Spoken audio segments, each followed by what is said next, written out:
When last we left the doctor, she met a cantankerous old lady in some strange in-between and was informed of two things.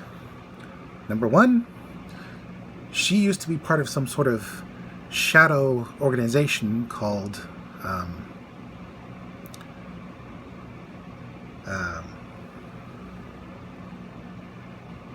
I want to say Initiative, but whatever its name, Doctor was a part of it. Also, that very same organization created the Flux and deployed it because of the Doctor. Oh, and also she turned into a weeping angel.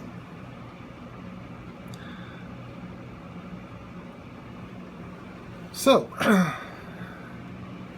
the episode Survivors of the Flux kicks off with the Doctor being turned back into a person by an Ood of all things.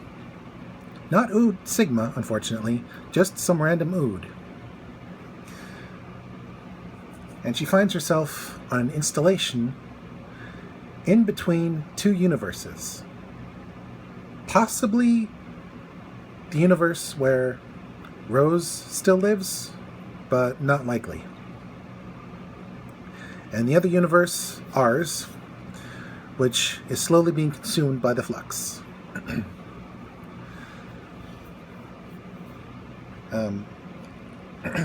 Unfortunately, the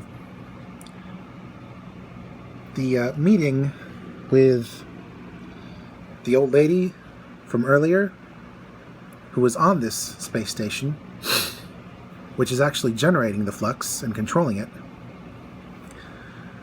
and who turns out to be the woman who found the Timeless Child all those eons ago, the Proto-Gallifreyan, Pt2, I believe her name is.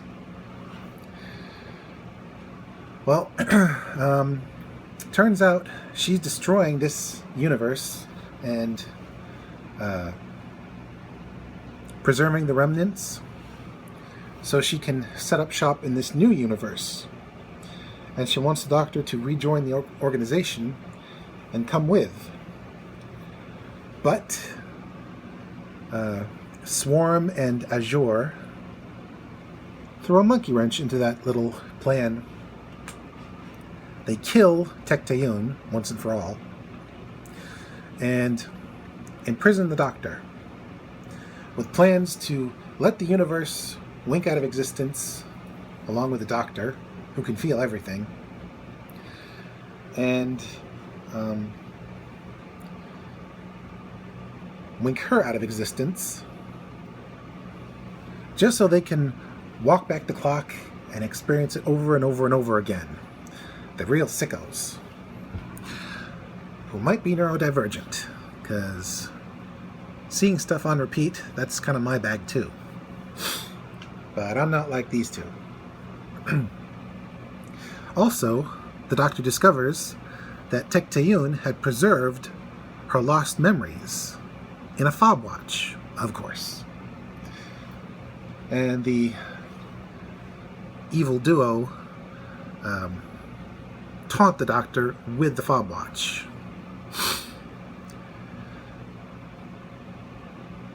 Meanwhile, while searching for Bell,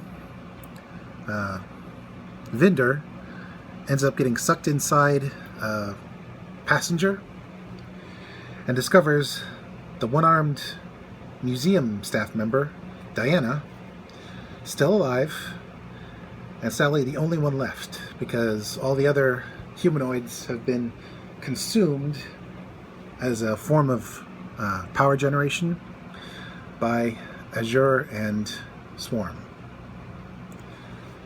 Luckily, Diana has been figuring out how the inside of Passenger works and has formulated a plan to try and get out.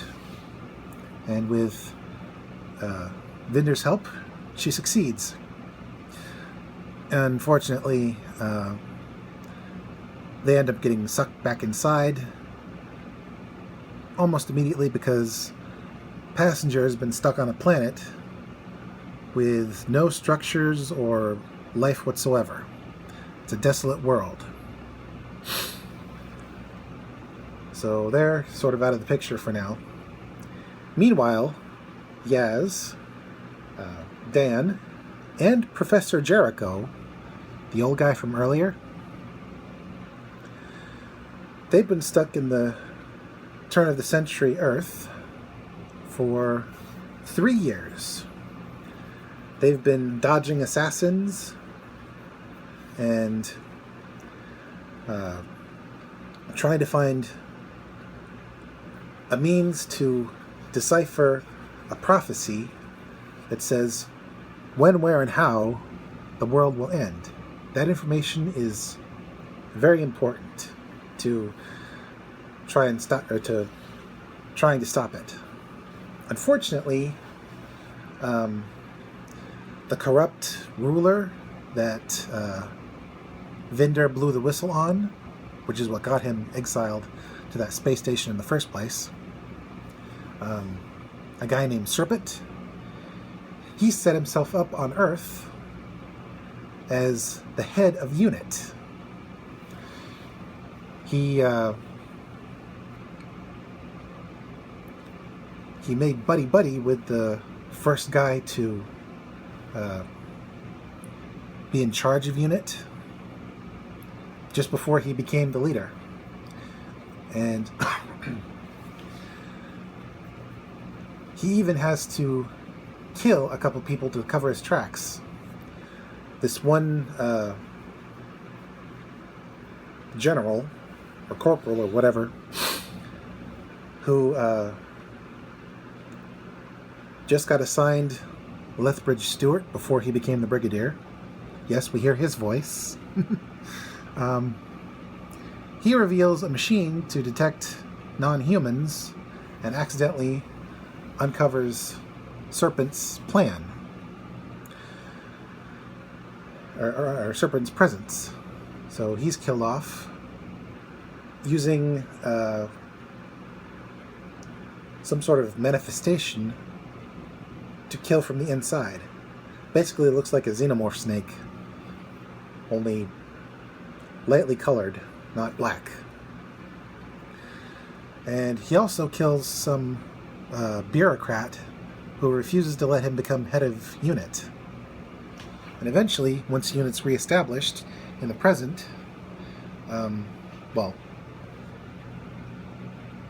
the late 20-teens, he plans to depose Kate Stewart. Fortunately, she is wise to his tricks. All the strange deaths and disappearances, the fact that he doesn't seem to age, the fact that he's been with UNIT forever, and the fact that she's got some sort of device to prevent being suffocated by the snake manifestations that Serpent seems to use. Unfortunately, she has to disappear for a while, and this leaves Serpent able to use UNIT's resources against Earth. Namely, he's made a deal with the Sontarans. And the Sontarans have in turn made a deal with the Daleks and Cybermen. A safe haven behind the shield of dog soldier spaceships that's still in orbit, even in 2021.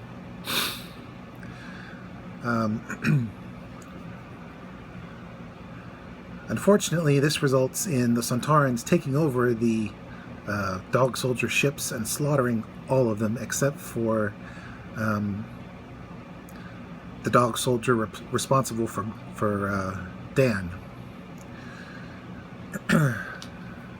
making him the last dog soldier.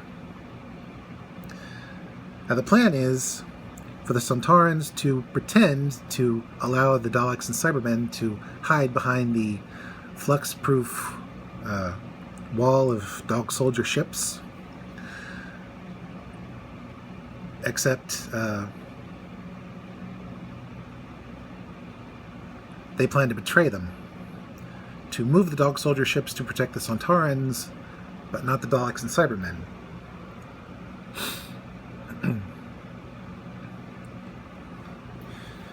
Meanwhile, the Doctor has convinced the Ood, for the sake of his people, to help her stop the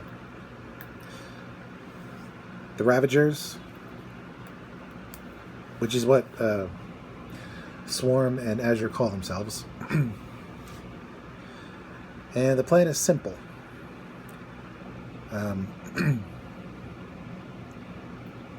Get off the space station and back to Earth, find Team TARDIS, and go from there. Only when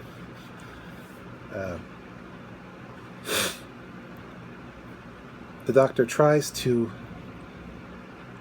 deactivate a device that's keeping her on the station so she can be naturally pulled back to Earth, unfortunately, Swarm intervenes, and she's literally split into 3 parts.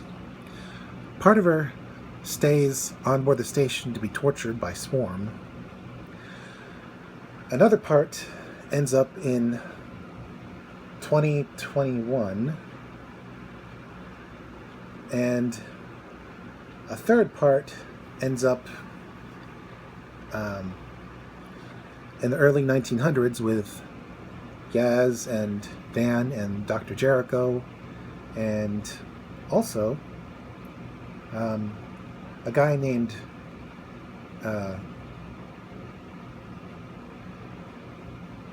Joe Williamson, I believe his name is. He built these tunnels under Liverpool that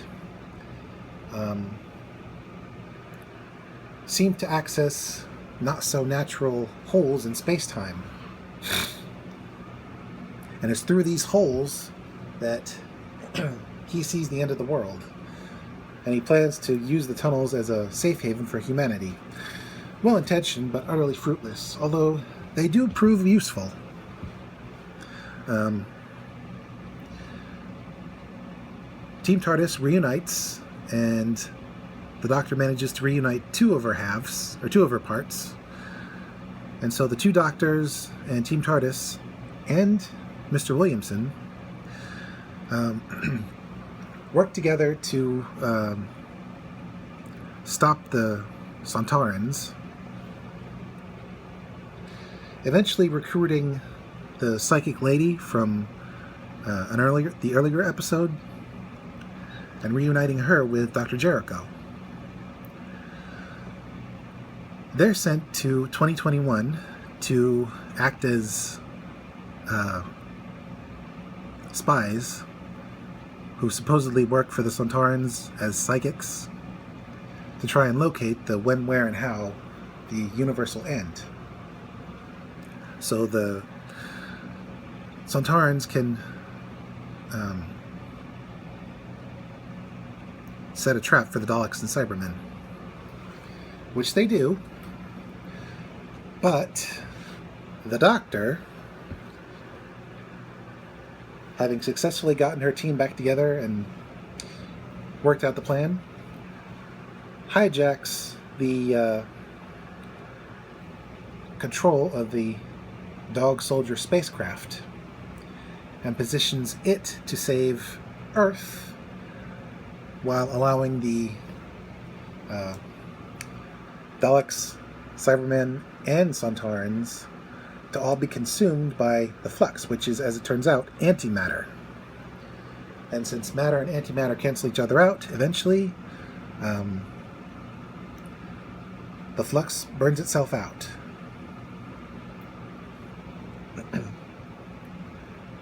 With the last of it being absorbed and destroyed by the last remaining companion machine after the Doctor saves Diana and Vinder.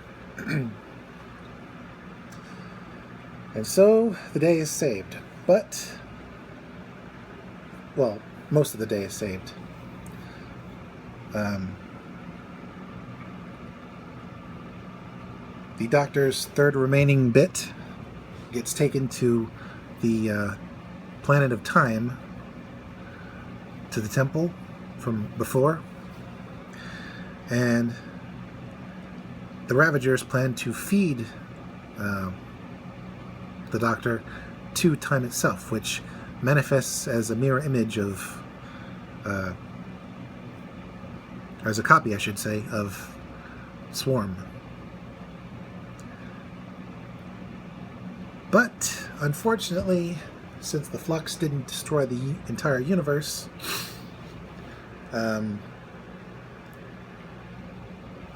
the time entity didn't get exactly what it wanted. So, it destroys the Ravagers once and for all. It pulls the Doctor back together. It presumably fixes the universe, and it calls draw, basically. But it gives the Doctor a warning. Time is going to catch up with her. Her days are numbered, and her enemies are going to come after her along with their master. Yep, a very ominous message. But effectively, the day is saved. Vinder reunites with his wife and unborn kid.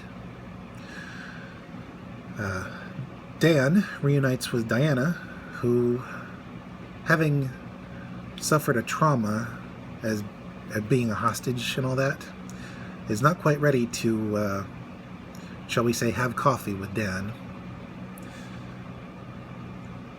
And so he decides to stay with Yaz and the Doctor and do some traveling for a bit. Overall, all's well that ends well. Except for that ominous message.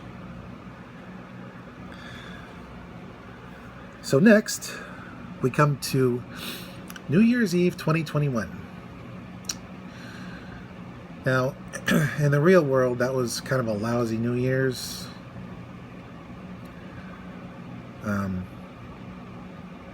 But in this reality, it's actually not bad. Except for a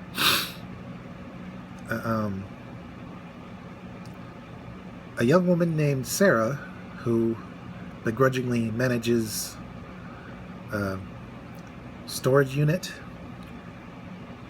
because her family owns the place. She inherited it. And she has to work on New Year's Eve because her boyfriend, Jeff, is the no-show. Again. Add to that,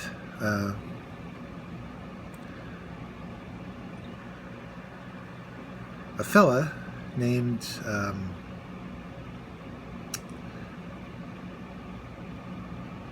I'm just going to call him Mike because I can't remember his name. I'm terrible with names. So anyway, Mike is sort of pining for Sarah, who is rather abrasive, especially towards him, because he's rather awkward. He likes to store mementos of past girlfriends who don't bother coming back for their stuff in a storage unit, and he always comes to the unit on New Year's Eve because he knows Sarah is working that night. But he never manages to work up the nerve to properly ask her out. Plus her abrasive attitude kind of drowns him out. Unfortunately, this New Year's, things get rather deadly as Daleks show up and slaughter the both of them. quite mercilessly. Just a few minutes before midnight. Meanwhile, Team TARDIS has finally decided to fix the anomalies that are plaguing the TARDIS. The extra doors, the growths, the leakage. And since the Doctor is not sure what this type of reset will do, she has everyone evacuate as soon as she starts it. Now, they're supposed to be on a beach, but as it turns out, they're in Liverpool. Was it Liverpool? Well, they're somewhere in England that Dan is not too happy about. And they're in a garage. And they come across the Daleks' handiwork and eventually the Daleks themselves. Now, the Doctor basically says, "My new Sonic can negate your blaster." And the Dalek basically says, "I have a new blaster. Let me show you its features." Yes, I'm referencing a YouTuber. You'll have to look him up based on that quote. So yeah, the new blaster of this particular Dalek is basically a miniature Gatling gun surrounding the main blaster. And it has a rapid fire that you wouldn't believe. And it takes out Team TARDIS dead as doornails. Only for time to reset itself and for everyone to be okay. Except it's 1 minute closer to midnight, and everyone remembers what happened. Turns out the TARDIS reset time while it's being reset itself. Unfortunately, the Daleks planned for this. More Daleks show up, ultimately 3, and they basically plan to wait out the time resets because every time it happens, they get 1 minute closer to midnight. And so, it's a mad dash for Team TARDIS and Sarah and her lovesick client to figure out a way to stay alive long enough to defeat the Daleks, or at the very least survive the Daleks, and make it out of the building, which has been sealed off. Eventually, they cobbled together means of distracting the Daleks, and enough fireworks and hazardous chemicals, which should not be in the building, but are, thanks to Jeff, and a door that hasn't been sealed off because the Daleks must have thought it was already sealed off. Eventually, Team TARDIS manages to survive long enough to get the potential Dalek victims to safety, and ultimately the Daleks are destroyed by both the fireworks, the hazardous chemicals, and the collapsing building, which erupts in fireworks, which are then photographed by some random guy. He must have been a contest winner to be included in that episode. Anyway, along the way,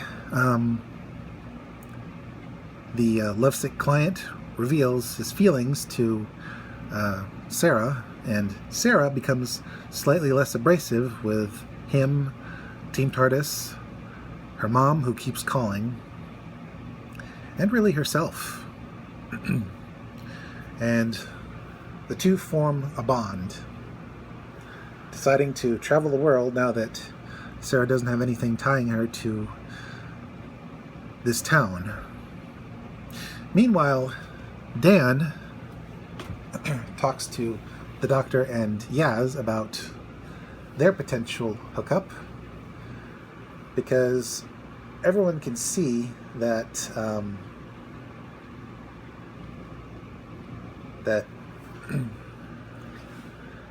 the Doctor and Yaz are meant for one another, like Rose and the Doctor before her.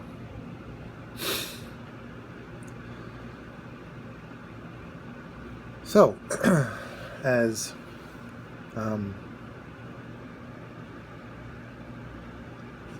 Team TARDIS flies off, so do Sarah and her guy. On to the next adventure. Oh, and before I forget, sadly, when the Doctor enacted her plan to destroy the Centaurans as well as the Daleks and Cybermen, Dr. Jericho didn't make it off the cyber ship, but his associate, the psychic woman, did, so she was able to go back to her life, and Jericho died a hero. Forgot to mention that. But anyway, on to the next adventure.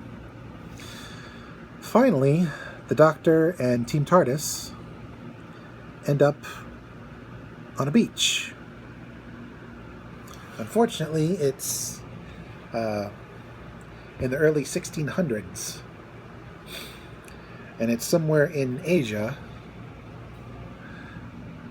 where a sea devil that was encased in stone has been let loose and has used a negative energy infused sword to slaughter nearly everybody,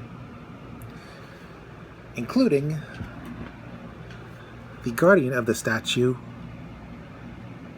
whose son now has made it his mission to stop the Sea Devil and kill the pirate who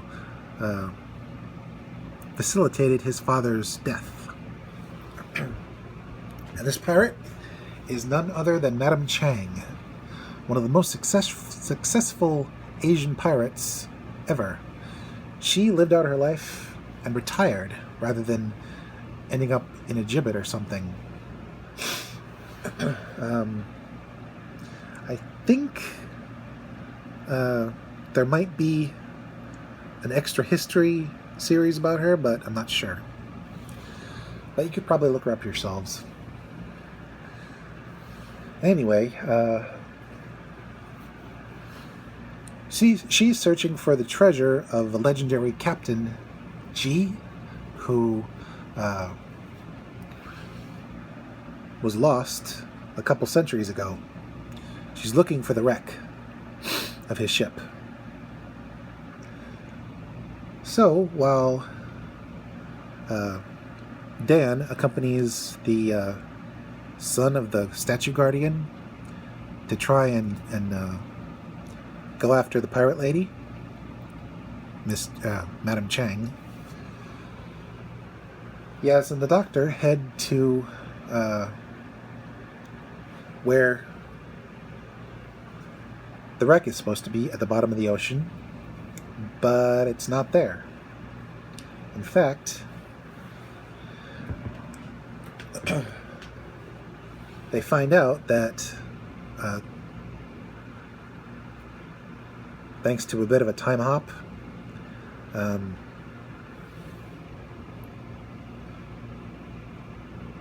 the Captain G surrendered his ship to a sea devil and forced his crew off the ship, only to be betrayed by the sea devil because they don't like humans. They would never strike a deal with them. How very Dalek-like. But anyway, they find out that something brought the ship down to the bottom of the ocean. But when they go to the location, it's not there. What is there is a giant creature that the Sea Devils have press-ganged into service. And what's more, turns out the ship belonging to G, they converted it into their version of a battleship. It can go under the water, it can go above the water. They can go in the air. And what's more, they've kept G in suspended animation. And he reveals that he sent his men off the ship in order to protect them, including the ancestor of the keeper of the statue.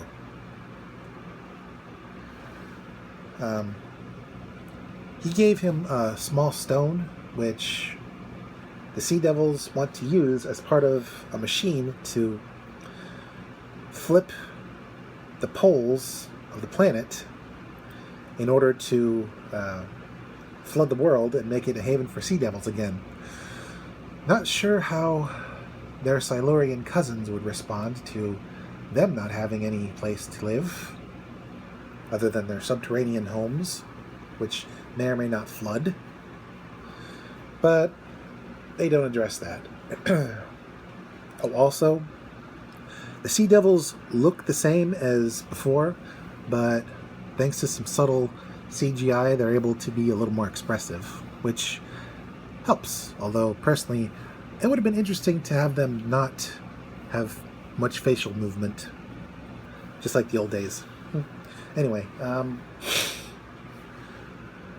eventually,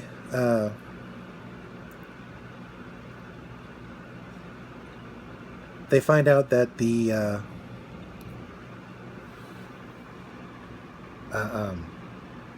stone is around the neck of the son of the statue keeper, and it was what turned the one Sea Devil to stone in the first place, making him a statue, but also encasing him in suspended animation, which is why he was able to successfully get back to work so easily.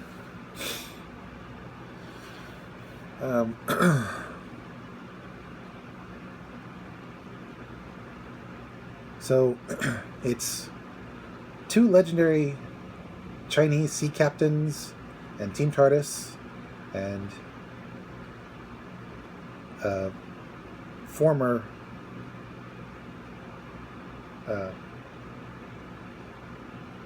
statue keeper's son against a whole legion of Sea Devils. Thankfully, we don't have to worry about the giant monster, because that leaves the picture rather quickly for some reason. And ultimately, the Doctor is able to jury-rig the device that's changing the planet's poles so that it would entomb the Sea Devils and anyone else left behind for eternity. And because Captain G is out of his time, he decides to stay behind and let the Doctor be saved. And with the help of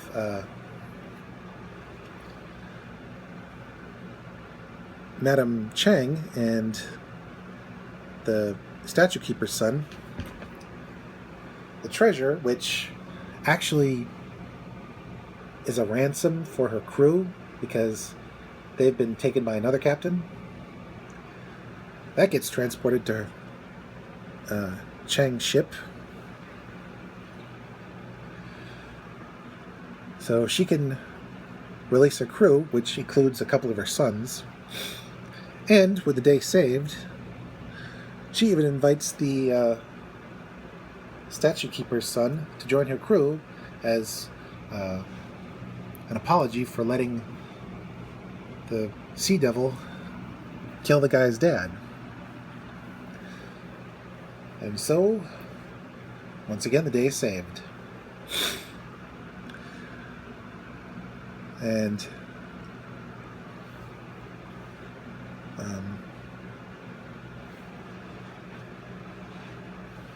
with that, we come to the final episode of this season, The Power of the Doctor. It starts off pretty intensely with cyber masters robbing a train. The Doctor manages to utilize the grav systems on the train to fling them off while the ship is in hyperspace. But not before some of them get away with the targeted cargo. What seems to be a little girl. Everyone else is saved, but Dan, having nearly been killed in the process, decides to stop traveling and maybe try and hook back up with Diana, who this time is a little more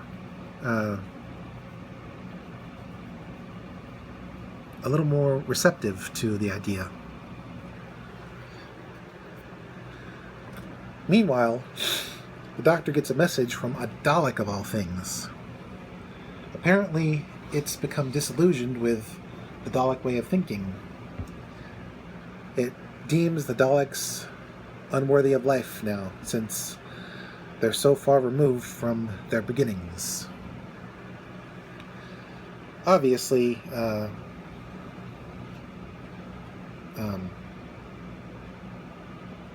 Doctor thinks it's a trap, and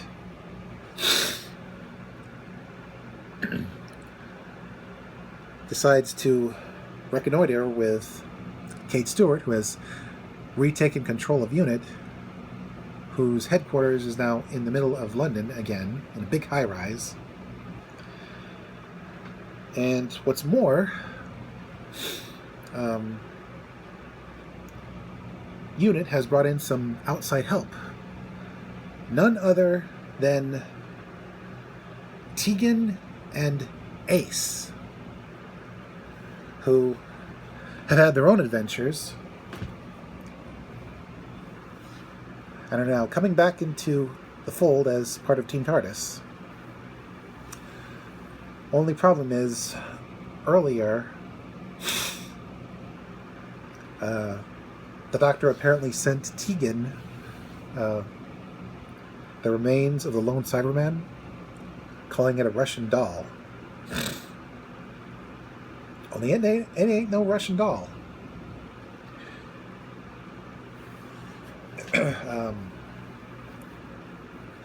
It's revealed to be a sleeper agent, a capsule containing a small army of Cybermasters and the lone Cyberman, who was brought back by the Master, who set himself up as a seismologist, and who also kidnapped and killed a whole bunch of other seismologists in order to lure the Doctor into yet another trap.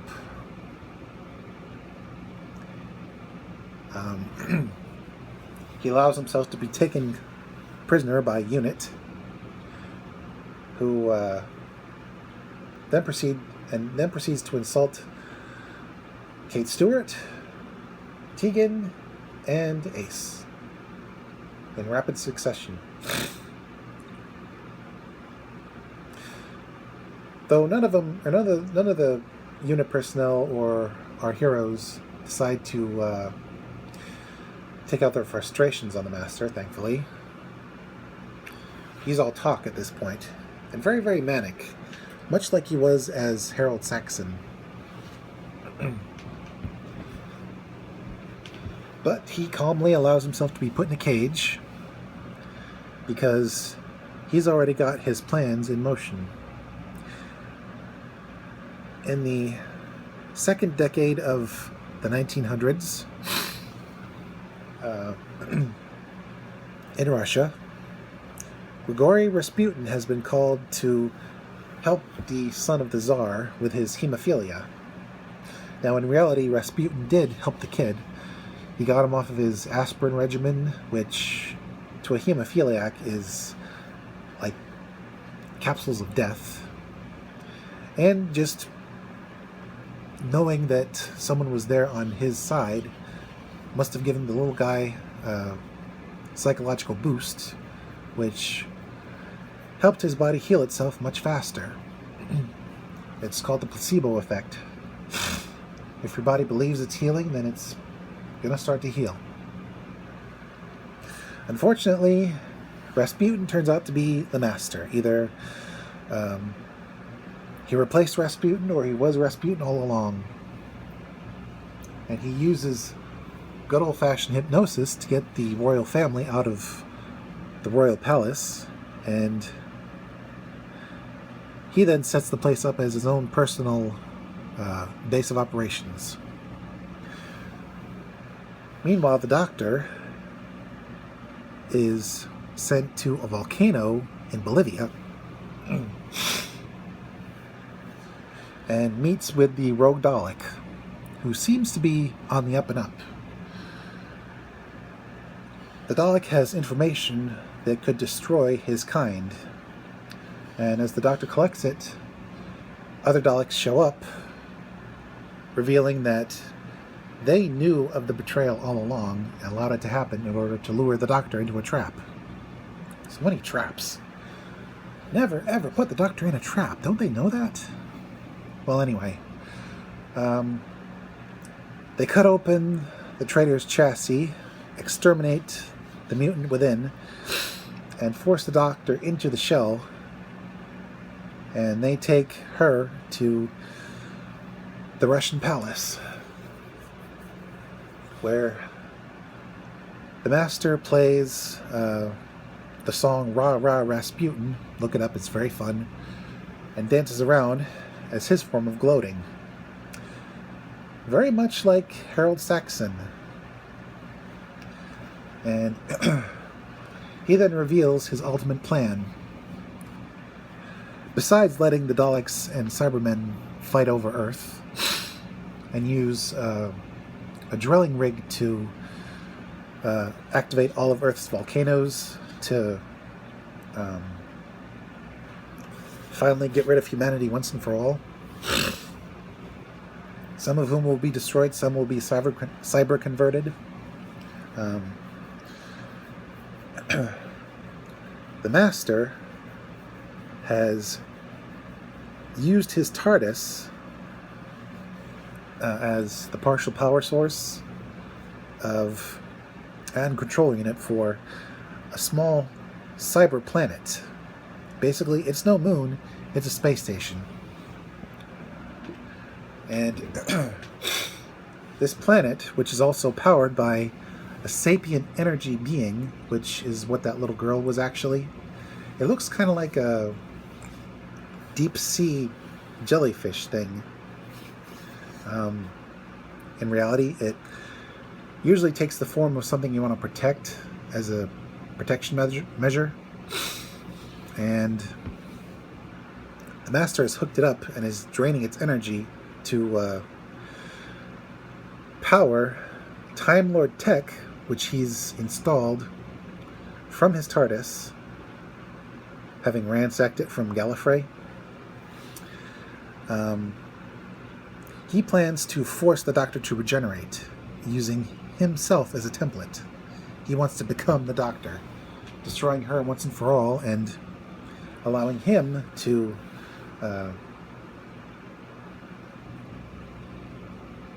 tarnish the Doctor's good name by going around doing stuff the Master would do, but as the Doctor. And for a while, he succeeds. His body is changed, well, her body is changed into him. The Rasputin body is temporarily discarded. The Master changes into an outfit which is a mishmash of past Doctor regalia. 7's sweater, 4's scarf, and 5's celery stalk, matched up with 13's coat. And he browbeats Yaz into going with him, only she shoves him out of the TARDIS while it's on a moon that is observing two planets at war, and takes off to search for Vinder, who has crash landed on the cyber moon and is calling the doctor. Thankfully, Yaz is able to sort of stumble her way through controlling the TARDIS, so she recruits Vinder in to help her get the doctor back. Meanwhile, our doctor is on a psychic precipice, talking to past versions of herself, decked out in Time Lord gear. 1, 5, 6, 7, and 8. Only those guys, because their actors were the only ones who were convinced to do the job. And they urge her to fight on. And she does. And, meanwhile, Yaz and Vinder, with the help of a psychically linked hologram that's interactive, that was basically set up when the doctor gave Yaz and Tegan and Ace static electric shocks. She's actually implanting them with receivers. So all three of them could interact with this hologram. And the hologram helps Tegan and Ace coordinate with Kate Stewart to not only destroy the Cybermen within the unit headquarters, but also with Graham in his efforts to take out the Daleks that are inside the volcano in Bolivia. Unfortunately, the Daleks have successfully activated the volcanoes, so there's not much time left. Kate Stewart almost is cyber converted, but luckily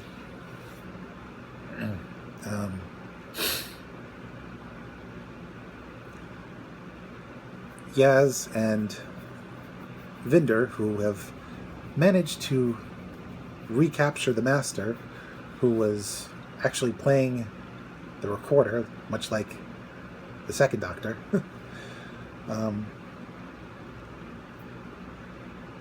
Yaz tried to convince the Master to take her back. Meanwhile, Vinder was there to shoulder shoot and restrain the Master. So they head back to Russia to fix the damage done to the Doctor. All the Daleks are in the volcano, so Ace and Graham can use souped up Nitro 999 to deal with them. Meanwhile, the Cybermasters are all taken out when Yaz uses the hologram of the Doctor in the form of Ruth to get the Cybermasters to shoot one another. And then when they start to regenerate, Yaz uses the sonic screwdriver to funnel energy into the regeneration machine from the Cybermasters to fix the Doctor. And so Team TARDIS heads to unit headquarters to save Kate Stewart, just as Tegan is able to reverse the polarity of the machine controlling all the cyber technology in the building and save Kate just in time for protocols laid in place to level the building without Stewart and Tegan in it. So, after picking up Graham and Ace, the extended Team TARDIS heads back to the Cybermoon to undo the damage that the Master did.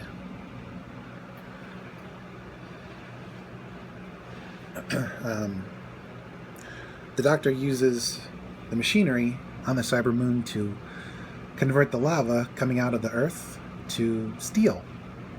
So she gives Earth some new resources, and she convinces the energy being that's tethered in place to destroy the construct, thus freeing itself. Unfortunately, the Master has one more middle finger for the Doctor. He transmats in, suffering heavy damage from his plan being thwarted, to the point where he might not regenerate. And with his last bit of energy, he uses his tissue compression elimination multi-tool to redirect the energy being's beam so it hits the Doctor before he dies, and hopefully it's for good this time. Yaz picks the Doctor up, like picks her whole body up and carries her back to the TARDIS. And they escape just as the Cybermoon is destroyed and the energy being flies off. And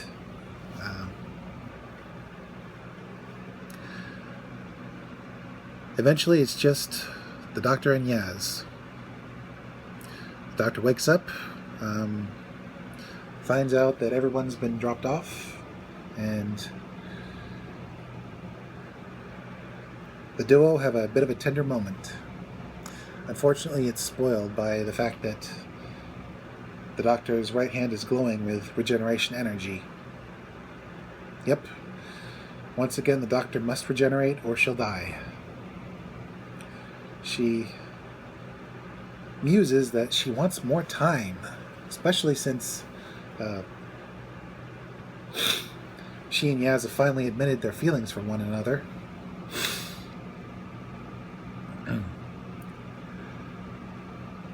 But unfortunately, once you start regenerating, you can't stop it. So, after having some ice cream on the roof of the TARDIS while it orbits Earth, and musing how amazing and infuriating Earth is, the Doctor drops off Yaz because she's got to do this last bit alone. But it's not goodbye. Yaz insists it's not goodbye. So who knows? Maybe we'll see her again. Maybe the romance will be rekindled with whoever the Doctor becomes. But, as it turns out, Yaz's story isn't quite over, as Dan and Graham have been invited to a Doctor support group, and it seems that lots of people who are still alive in 2021, well, 2022, have banded together so they can finally talk about the Doctor without being seen as loonies.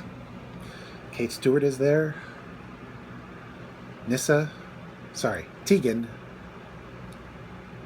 Tegan is there, and Ace, who was able to have one last jacket-wearing, Dalek-bashing adventure. And we even get to see Mel and Joe Grant, and even Ian Chesterton is there and the stories he can tell would fill a library. So,